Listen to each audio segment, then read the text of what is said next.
আমার কথা হলো কি যে ওনারা একটি উদ্দেশ্যকে সামনে রেখে সমতার জন্য করেছেন, নারী পুরুষ উভয়ের মধ্যে সমতা থাকবে এবং সেটাতেই মনে করেছেন যে নারীদের অধিকারকে আরো বেশি বেগবান বা তারা আরো বেশি অধিকার ভোগ করতে পারবেন। তো এখানে কিছু আমি বলবো কি এই কমিশনের অনেক কিছুই এসেছে এবং আমি বলবো যে নারী জীবনের অনেকগুলো বিষয় এখানে ইনক্লুড হয়েছে যেটা দরকার ছিল, কিন্তু আবার কিছু কিছু বিষয় ইনক্লুড হয়েছে এমনভাবে চিত্রিত হয়েছে যেখানে আসলে ধর্মের সাথে কিছুটা সাংঘর্ষিক হয়েছে। কোন ধর্ম? আমাদের ইসলাম ধর্ম। আচ্ছা, কারণ আমাদের দেশে তো অনেক ধর্ম আছে। কিন্তু আমরা তো 90% এখানে মুসলিম, আমি মুসলিমদের কথাই বলছি এবং অন্যান্য ধর্মের কথাও আসবে এখানে। জি, সেখানে আমাদের কিছু তখন এটার আসলে সংস্কারের প্রয়োজন হতেই পারে, হ্যাঁ, যেহেতু এটা ইসলামের সাথে কিছু সাংঘর্ষিক রয়েছে কিছু কিছু পয়েন্টে।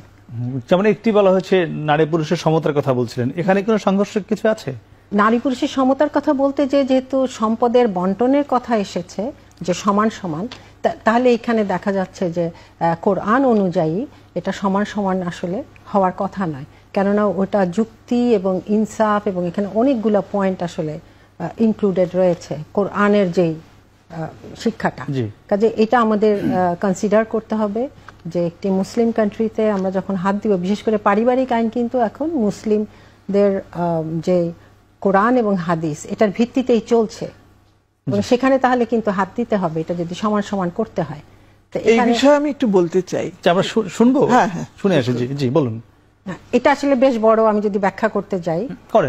হ্যাঁ, প্রথমত আমি বলবো কি যে এই রিপোর্টের অনেক জায়গায় মনে হয়েছে যে পুরুষরা যেন আমাদের প্রতিদ্বন্দ্বী, এটা নয়। আসলে ইসলামের দৃষ্টিতে নারী এবং পুরুষ উভয়ে কিন্তু পরিপূরক, একজন আরেকজনের সাথী।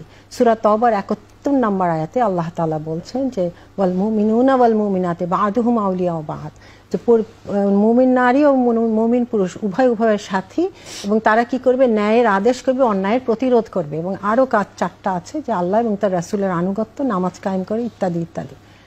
এই কাজগুলো করবে কিন্তু তারা সাথী হয়ে। দ্বিতীয়ত সূরা নিসায় কিন্তু সম্পত্তি বন্টনের কথা এসছে এবং এখানে আমি বলবো যে সম্পত্তি বন্টনের জন্য যে বেসিক যে রুলটা ইনহেরিটেন্স লর, এটার প্রাইমারি ইয়ার কোরআন অনুযায়ী মাত্র 5 জন। সেটা হলো মৃত ব্যক্তির স্বামী বা স্ত্রী, তার কন্যা, তার পুত্র, তার পিতা এবং মাতা। এই 5 জনকে খুঁজবে একজন মৃত ব্যক্তির সম্পদ এবং সেখানে কন্যা এবং পুত্র এবং কন্যার শেয়ার আল্লাহ তাআলা নির্দিষ্ট করে দিয়েছেন। এমনভাবে নির্দিষ্ট করেছেন ওই আয়াতটি কিন্তু কাতি বা ডেফিনিটিভ। এই ডেফিনিটিভ আয়াতকে কিন্তু আমরা সংস্কার করতে পারি না। এটা যদি কেউ ব্যক্তিগতভাবে সম্পত্তি বন্টন নিজেরার মধ্যে অ্যাডজাস্ট করে সেটা কিন্তু ভিন্ন। যেমনটা করছে এখন অনেকে, না নিজেরা করলে আমি সেটাই বললাম, কেউ বলেছেন যে ওখানে কোনো নিষেধাজ্ঞা নাই, না নিজেরা করলে তো সেটা আইনের মধ্যে গেল না, আইনের আওতায় পড়লো না। আমি বলছি যে এটা কোরআনের ওই আয়াতটাতে আমরা হাত দিতেই পারবো না, বিকজ ইট ইজ ডেফিনিটিভ। আমি আবারও রিপিট করছি, এটা কাতি আয়াত এবং এই আয়াত অনুযায়ী যার যা শেয়ার সে সেটাই পাবে। আর আমরা যদি সমান দিই, আমরা কিন্তু ভুলে যাই যে এই মৃত ব্যক্তির সম্পদে একজন স্ত্রী বা স্বামী আছেন বা স্ত্রী যদি ধরি, আরেকজন কিন্তু ওই কন্যাটি আছে এবং কন্যাটির দাদি বা দাদা যেই জীবিত তখন বা মা, নানা, কাজে এখানে নারী কিন্তু আরো আছেন, এমন নয় যে শুধু কন্যাটি নারী। কাজে ইসলাম আসলে সবার মধ্যেই এই সম্পদটা বন্টিত করেছে এবং আমি মনে করি যে এটার পেছনে আমাদের বুঝতে হবে যে এটা আমাদের জন্য অনার্জিত সম্পদ, এটা আমি কিন্তু নিজে অর্জন করিনি এবং আল্লাহ তাআলা আমাদেরকে এই সুযোগ দিয়েছেন বলে আমরা কিন্তু এটা পাচ্ছি। একসময় যেটা রাইট টু লাইফ ছিল না মেয়েদের। হ্যাঁ, এবং আরেকটি ব্যাপার হলো কি আমি এখানে উল্লেখ করতে চাই যে আমি বিশ্বাস করি যে এটা এমন একজনের কাছ থেকে এসছে এই আইনটা সম্পত্তি বন্টনের, তার উইজডমটা অনেক অনেক বেশি। ইটস লাইক পৃথিবীতে যত ট্যালেন্টেড মানুষ আছে, আমি হার্ভার্ড ধরি, MIT ধরি, যারা আছেন পূর্বে যারা জন্ম নিয়েছেন, পরবর্তীতেও যারা আসবেন, তাদের প্রত্যেকের উইজডম আর নলেজগুলোকে, ওই মাথাগুলোকে একসাথে করলে যত নলেজ আর উইজডম হবে আল্লাহ তাআলার নলেজ এবং উইজডম তার চেয়ে অনেক বেশি। এই বিশ্বাস নিয়ে আজকে আমি এখানে। আবার আপনি ধর্মের কথা বলে আবার আপনি অন্যদেরকে সেই সুযোগটা দিতে চাচ্ছেন না, সেটা তো সঠিক না। না না, ধর্মের কথা বলে এখানে অন্যের সুযোগ না দেওয়াটা নয়, এখানে ধর্ম যেটা আছে সেটা জানানোটা আসলে আমার কর্তব্য, যেহেতু আমি এই ধর্মকে ভালোবেসে কথা বলছি। এখন আপনি যে অন্য দেশের কথাটা বললেন, ইউএসএ অর আমেরিকা, সেখানে কিন্তু সম্পত্তি বন্টনও খুব ঝামেলার। যেমন ধরেন আগে যেটা দেখেছি আমরা, হয়তো জাস্ট প্রথম চাইল্ড যে সে পেত, অথবা শুধু স্ত্রী পেত, এরকম কোনো বাঁধা ধরা রুলস ছিল না। তো এরকম রুলস ছাড়া এখন যেটা 50-50 হচ্ছে, ওটার জন্য যদি আমরা যাইও, এটা অবশ্যই আমি বলবো যে এখানে তাহলে আমাদের আলেমদেরও মতামত নিতে হবে, যেহেতু আমরা একটু এটি আমি এই আপার কথাটা ধরে একটু জানতে চাই। আমি মালয়েশিয়া তো এস্টাবলিশ আলেম আছেন, Indonesia is a Muslim country. Fauza, আমি একটু জানতে চাচ্ছি এই কথাটা ধরে আপনার কাছে যে এই যে বাংলাদেশের তো একটি বড় সংখ্যক মানুষ যারা ধর্মভীরু, নিশ্চিত আপনি, আমি জানি এটা, যারা যারা ধর্ম মেনে চলে, হ্যাঁ বেশিরভাগ, যারা প্র্যাকটিসিং মুসলিম, সেক্ষেত্রে আপনার যে এই কমিশনের সদস্য আমাকে যে তালিকাটি রয়েছে আপনারা যেটি প্রকাশ করেছেন যে 10 জন, মানে সেটিকে আপনার কাছে মনে হয়নি যে বড় একটি সংখ্যক যারা ইসলাম প্র্যাকটিস করে, যারা আলেম ওলামা, যারা জানে কোরআন হাদিস, তাদের একজন সদস্য এখানে রাখলে এখন যে সমালোচনারই হচ্ছে, একমাত্র কমিশন যেটিকে না এই পর্যন্ত ইউনূস সরকারের পর হয়েছে সংস্কার কমিশন, আপনাদের এটি শুধুমাত্র বাতিল চেয়েছে, আর কোনো সংস্কারের কিন্তু বাতিল চাইনি। তো সেই এই যে সংখ্যাটি হতে পারে, এই সংখ্যাটি মাথায় রেখে একজন যারা ইসলাম জানেন বা ইসলামী স্কলার, নারীরা অনেক রয়েছে, এমন রাখা যেত কিনা? আমি সেটি একদম মনে করিনি। কেন সেটি না, আমরা তো ধর্ম নিয়ে আমাদের কাজটা না, আমাদের কাজ রাষ্ট্রের কাছে প্রস্তাব রাখা। আমরা প্রথমেই বলে নিয়েছি, যেটা আপনি পড়ে শোনালেন, যে আমাদের হলো সর্বক্ষেত্রে সর্বস্তরে নারীর প্রতি বৈষম্য বিলুপ্তি এবং নারী পুরুষের সমতা অর্জনের লক্ষ্যে পদক্ষেপ চিহ্নিতকরণ। তো সেখানে আমার ধর্মকে আমি টানতে চাই নাই, ধর্ম যার যার বিশ্বাসের ব্যাপার, এখানে আমি ধর্মকে টানতে চাইনি। যেটা আমরা বলেছি আইন সংস্কার করবে, ধর্মকে আসে না, মানে বাংলাদেশে সেখানে যেটা আসে সেখানে আমরা ঐচ্ছিক শব্দটা ব্যবহার করেছি, সেই জন্যই অপশনাল, সেই জন্যই অপশন তৈরি করার কথা বলেছি, যে সবাই যার যার ধর্ম নিয়ে যারা বাঁচতে চায়, থাকতে চায়, থাকুক, সেখানে কেন আমরা আঘাত করতে যাব? ডক্টর নাসিম হাসান, ধর্মকে ঐচ্ছিক রাখতে চায়, এটি ধর্মকে ঐচ্ছিক না, ধর্ম ঐচ্ছিক, আচ্ছা, এটা কি সম্ভব? মানে রেখে আমি জানতে চাচ্ছিলাম, এটা একটু কনফিউজিং, এটা নিয়ে আসলে অবশ্যই কথা বলতে হবে যে এরকম হয় কিনা, কারণ আমরা একটা মুসলিম কান্ট্রিতে বাস করি এবং এখানে 85%-এর উপর আমরা মুসলিম, এবং এখানে অনেকেই আছে ধর্মভীরু, কাজে এটা আসলে অনেক সংস্কারের প্রয়োজন। আমাদের দেশে হিন্দুরাও তাদের ধর্মটা খুব ভালোভাবে পালন করে, এটা আমরা একইভাবে, অবশ্যই এটা তো আমাদের মধ্যে সহমর্মিতা আছে, বৌদ্ধ আছে, এবং তাদের জন্য আমরা ফিল করি, তাদের জন্য আমাদের সাথে আমাদের সম্প্রীতি, এটা তো অবশ্যই আমরা ফিল করব, আমি একসাথে থাকবো। বাট এটাও ঠিক যে ঐচ্ছিক এনে আমার মনে হচ্ছে এটা খুবই কনফিউজিং হবে, এইভাবে এটা আসলে অনেক ক্লিয়ার করতে হবে তাহলে এই কমিশনের সমস্ত কিছু। হ্যাঁ, এটা আমাদের আরো চিন্তা ভাবনা তো করতেই হবে। এবং আমি আরো বলবো যে যেমন এখানে যৌনকর্মীদের কথা আছে, এটা নিয়ে তো প্রচুর আমরা একটু আলোচনা করি, যেহেতু আপা বিষয়টি এনেছে। আপনারা বলেছেন যে যৌনকর্মীদেরকে শ্রমিক হিসেবে স্বীকৃতি দেয়া, আচ্ছা কোন ধর্মে কি যৌন পেশাকে স্বীকৃতি দিয়েছে? আপনাদের আমি জানি, আমার জানা নেই, আমি তো ধর্মের ব্যাপারে আমি এক্সপার্ট না। বলছেন যে কোন ধর্ম স্বীকৃতি দেয়নি, তাহলে আপনাদের কেন মনে হলো যেহেতু কোন ধর্মই স্বীকৃতি দেয়নি আপনাদের কেন দিতে হবে? মানে এটা কেন আসলে মাথায়? এই কমিশনে একজন ইসলাম জানাশোনা জ্ঞানী আলেম রাখা উচিত ছিল কিনা? জি আমরা বলুন, এটি আগে বলুন যেটা বলছিলেন। আমি মনে কি সদস্য কোনটা আগে? হ্যাঁ, আপনি আগে আপনার কথা আগে বলুন। ওনার ইতে বলতেছিলাম যে আসলে যৌনকর্মীরা তো আমি বলবো যে টর্চার্ড এন্ড অ্যাবিউজড, কেননা আমি বলবো যে তাদেরকে যেই পেশা দেয়া হয়েছে এই পেশায় আসলে কোনো মর্যাদা নেই, তাদের শ্রমের মর্যাদা দিলেও তারা সেই মর্যাদা পাবে না, তার চেয়ে পুনর্বাসন করা হোক। তাহলে আমি বলবো কি ড্রাগ অ্যাডিক্টকে কিন্তু পুনর্বাসন করা হচ্ছে, এবং আমি ড্রাগ অ্যাডিক্টের যে বাসন আছে ওখানে আমি গেছি 2-1 বার এবং দেখেছি যে হাজার হাজার টাকা খরচ করা হয়, তাদেরকে আবার পুনর্বাসিত করা হচ্ছে। এদেরকে পুনর্বাসন করা তার চেয়েও সহজ হবে, তাদের মধ্যে নিশ্চয়ই কোনো স্কিল, সংখ্যাটা অনেক কম, কিন্তু ড্রাগ অ্যাডিক্টেডের চেয়ে যৌনকর্মীর সংখ্যা কিন্তু কম।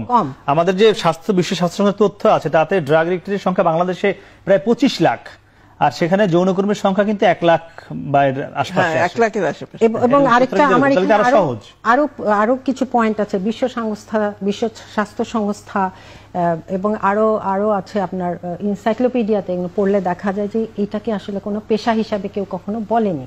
আরেকটি হলো কি, যদি আমি এটা রাখি, হ্যাঁ, এখন আমি যুক্তিতে আসি, যদি রাখি তাহলে কি হচ্ছে, তাকে কি আমি তার ক্লায়েন্ট থেকে, তার ক্লায়েন্ট কি তার জন্য প্রোটেকশন নিচ্ছে? আসলে কিন্তু নিচ্ছে না। আমারই এক ছোট বোন তুল্য, উনি ডাক্তার, জনস্বাস্থ্য বিশেষজ্ঞ এবং এইসব জায়গায় কাজ করেছে, ডক্টর শামিলা নাহার। সে আমাকে দুঃখ করে বলেছে যে আমরা গেছি জাস্ট তাদেরকে সচেতন করতে, কিন্তু কোনো ক্লায়েন্ট প্রোটেকশন নেয় না, তারপরে তাদেরকে যথেচ্ছা ইউজ করে, তারপর তারা চলে আসতে চায়। বেশিরভাগ এদের মধ্যে হয় অপহরিত করা হয়েছে, নয় প্রেমের ফাঁদে ফেলা হয়েছে, নয় প্রবঞ্চনা করে এখানে ঢুকানো হয়েছে। কেউ এখানে আসেনি। কেউ স্বেচ্ছায় এসে থাকলে সেটার পার্সেন্টেজ একেবারে জিরোর নিচে, আমি আবারও বলছি। এবং আরেকটা জিনিস বলবো যে যদি প্রোটেক্টেড না হয় তারা ক্লায়েন্ট থেকে, তাহলে HIV, এইডস থেকে এবং STD, সেক্সুয়ালি ট্রান্সমিটেড ডিজিজ, এগুলো থেকে আমরা বাঁচাতে পারবো? তার শ্রমের মর্যাদা দিয়ে কোনো লাভ হলো না, তাহলে সে তো নিজেই বাঁচতে পারবে না। তারপর যখন সে প্রৌঢ় হয়ে যায়, সে কাঁদতে থাকে যে আমি এটা পারি না, এই পেশাটা আমি পারছি না। তারপরে আরো আছে যে এটার সাথে জড়িতর সাথে আসলে এর ব্যাকগ্রাউন্ডে আছে পর্নোগ্রাফি, ড্রাগ অ্যাডিক্ট পিপলরা। এই দুটোর ব্যবসা পুরো বিশ্বতে চলছে কোটি কোটি ডলারের মধ্যে। ওরা কোনোদিন চাইবে না যে এটা উচ্ছেদ হোক। কাজে আমাদের কিন্তু মূলে হাত দিতে হবে। যৌনকর্মীকে আমি যদি শ্রমের মর্যাদা দেই, সে কিন্তু শান্তি পাবে না। আমি যে প্রশ্নটি করেছিলাম যে ইনক্লুসিভ কমিশন করা যেত কিনা, জি অবশ্যই, কারণ প্রয়োজন ছিল কিনা আমি মনে করি প্রয়োজন ছিল। এখানে আসলে বিভিন্ন আপা বলছিলেন কিন্তু তারা সজ্ঞানেই রাখেনি, এটি বলছিলেন ওনাদের, কারণ আমরা 150 সদস্যের কমিশন তো করতে পারি না। আপনি 10 জনে একজনকে রাখার প্রয়োজন মনে করেননি? আরেকটা পয়েন্ট আছে, যেহেতু এটা নিয়ে আমি নিজেও খুব দুঃখিত হই, চিন্তাও করি, কারণ একটা নারীর জীবন নিয়েই তো এই যৌনকর্মী, সেও তো একজন নারী। এবং আমাদের যে কেউ কারো না কারো আসলে বোন বা স্ত্রী। এখন কথা হলো তাদেরকে পুনর্বাসিত করা উচিত এবং এটার জন্য সরকার থেকে স্টেপ নেওয়া উচিত। আরেকটি হলো কি যে 2005-এ আমি একবার একটা ইনভাইটেশনে, এটা ছিল international visitors leadership program in USA, সেখানে স্টেট ডিপার্টমেন্ট থেকে একজন ভদ্রলোক ছিলেন, 2জন অফিসার ছিলেন। তো উনি আমাকে বলছেন, আমি খুব অবাক হয়েছে, এটা 2005-এ, আজ থেকে কত আগে, 20 বছর আগে। জি হ্যাঁ, উনি আমাকে বলছেন যে তুমি কি জানো যে আমাদের ইয়াং জেনারেশনের প্রবলেমটা কি? তা আমি বলছি হ্যাঁ বলো। কারণ তার সাথে তো আমার অনেক কিছুই মিলবে না, সাদা চামড়ার একজন আমেরিকান। সে বলল জানো এটা হলো পর্নো আর ড্রাগ, শেষ করে দিল।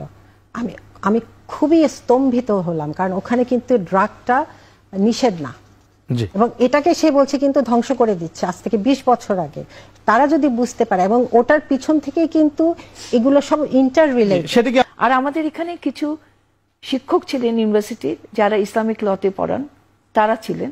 তো আমি যদি Dhaka university, one of the top most university বাংলাদেশে, সেখান থেকে যদি শিক্ষক একজন যিনি ইসলামিক ল পড়ান, আমি কি তাকে বিজ্ঞ ব্যক্তি বলবো না?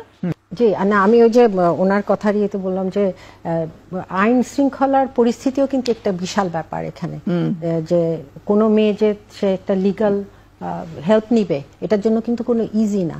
আমরা হয়তো চোখের সামনে যা দেখছি, প্রত্যন্ত অঞ্চলে কিন্তু যখন মেয়েরা অ্যাবিউজড হয় বা ভায়োলেন্সের শিকার হয়, তখন কিন্তু তারা হয়তো অ্যাপ্রোচটা করতে পারে না। কিন্তু আমার এখানে প্রশ্ন হলো কি, ম্যারাইটাল রেপের সংজ্ঞাটা খুব জরুরি এখানে। যেহেতু ম্যারাইটাল রেপ আমরা বলছি, এটা সংজ্ঞাটা অবশ্যই খুব ক্লিয়ার করতে হবে, এক। আর দ্বিতীয়ত হলো যে নইলে এটা বিভ্রান্তি সৃষ্টি হবে, কেননা স্বামী এবং স্ত্রীর মধ্যে কি হয়েছে এটা প্রমাণ করাটাই খুব কঠিন। এটা প্রমাণ করা খুব কঠিন। সংজ্ঞা দিইনি তো। না আমি বলছি না, কিন্তু আপনাদের আমি বলছি যে এটা সংজ্ঞাটা জরুরি হয়ে যাবে। কিন্তু যেটা এখানে উঠে আসছে যে এটা তার বিরুদ্ধেই অস্ত্র হয়ে যাচ্ছে, তালাকটা মেয়েদের জন্য। কিন্তু ইসলামের শিক্ষা হলো যে বিয়েটা হবে সহজ, তালাকটা হবে কিন্তু কঠিন। এখন আমরা প্রতি পদে যদি রুল ভাঙে, এটা ইসলামের দোষ নয়, যারা এইভাবে প্র্যাকটিস করছে তাদের দোষ।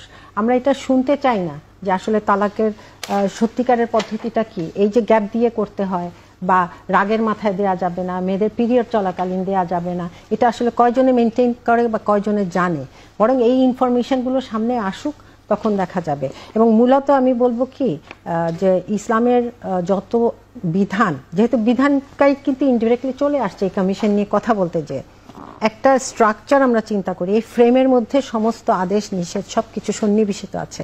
আমি যদি ওইখান থেকে একটাকে তুলে বুঝতে যাই তাহলে কিন্তু সাংঘাতিক বিভ্রান্তি এবং কনফিউশন হয়, কারণ এগুলো একটা একটার সাথে ইন্টার রিলেটেড। তারপরেও যেমন যৌনকর্মীর ওই জায়গায় আমি আরেকটা কনক্লুশন আনি, যে তাদেরকে যদি আমরা শ্রমের মর্যাদাও দেই, তাহলে দেখেন ওইটা মেনে নিয়ে দিচ্ছি যে সে অপহৃত হয়েছিল, সে ফাঁদে পড়েছিল, সে প্রবঞ্চিত হয়েছিল, তো এটা একটা মানে আমি বলবো একটা শাস্তিযোগ্য অপরাধ কেউ করে কিন্তু ওকে এই কর্মীটা বানিয়েছে। তার মানে ওগুলা তো বন্ধ করতে হবে না। করণীয় হলো এটাই, যে এটা আসলে আমাদের অনেক যাচাই বাছাই তো অবশ্যই করতে হবে, এবং যেগুলো পয়েন্ট আমরা অ্যাড্রেস করলাম ওগুলোতে যেখানে আমাদের অনেক ভুল বুঝাবুঝি আছে, এগুলোর অবশ্যই অপনোদন প্রয়োজন। এগুলো তো ভুল বুঝাবুঝিটা আমাদের ঠিকঠাক করতে হবে, কারণ আমরা তো আলটিমেটলি একটা দেশে বাস করি, বাংলাদেশেই বাস করি, এবং সেখানে সবারই যাতে বেনিফিট হয় এরকম জিনিসই আমাদের লাগবে, আইন কানুন সবকিছু। এবং আমরা মুসলিম হিসাবে মনে করি আমাদের ধর্মীয় আইনে কোনো পরিবর্তন, ধর্মকে বাদ দেওয়ার কোনো আসলে ধর্মকে বাদ দেওয়ার কথা বলা হয়নি। অপশনাল আপনি বলেছেন। আপনি এখন পর্যন্ত আমি কি বলছি সেটা বুঝতে পারছেন না, চেষ্টাও করছেন না। না অবশ্যই আমরা বলছি পারিবারিক আইন যেমনটা আছে তেমনটাই থাকবে। আমরা তার বাইরে একটা সিভিল অপশন চাচ্ছি, যারা নাকি পারিবারিক ধর্মভিত্তিক পারিবারিক আইনের বাইরে তাদের বিয়ে, তাদের সন্তানের অভিভাবকত্ব ইত্যাদি ইত্যাদি তারা যেন করতে পারে। এমন উদাহরণ কোন কোন দেশে আছে? এই যে আপনি যেটা কথা বললেন, বিশ্বের কোন কোন দেশে? আমি ঠিক জানি না, আমি আমার দেশ নিয়ে চিন্তা করি। আমি কোরআনের যে আইন যদি বলা হচ্ছে সেখান থেকে তো তার বাইরে গিয়ে কিছু আপনারা সুপারিশ করেছেন, সেটা যারা ধর্ম পালন করে তারা কেন মানবে না? শুধু কোরআনের কথা উঠছে কেন? That is a very wrong thing. আমরা কোরআনের কথা উঠছে কেন? আমাদের দেশে 4টা ধর্ম লোক বসবাস করে, আরো বেশি থাকতে পারে। আচ্ছা, আরো বেশি ছোট ছোট ক্ষুদ্র জাতিসত্তা যারা, তারা আবার বিভিন্ন রকমের আমি সেটা সম্পর্কে বলতে যাচ্ছি না। আমরা সিম্পলি বলেছি যারা ধর্মভিত্তিক আইনের বাইরে বসবাস করতে চায় তাদের জন্য একটা অপশন তৈরি করা। কত শতাংশ আছে আপনার মনে হয় ধর্মভিত্তিকের বাইরে? জানি না, একজন না, তারা না জানলে আপনি সেদিকে কেন এত গুরুত্ব দিবেন? এটা তো আপনার যেহেতু বাংলাদেশের আপনার কথা মতোই যদি আমরা বলি মুসলমান ধরি যদি 85%, হিন্দু আছে আরো 6-7% বা আরো বেশি থাকতে পারে, সেজন্য আইন তাদের ভাগ করা হবে, আইন কি ওইভাবে ভাগ করা হবে?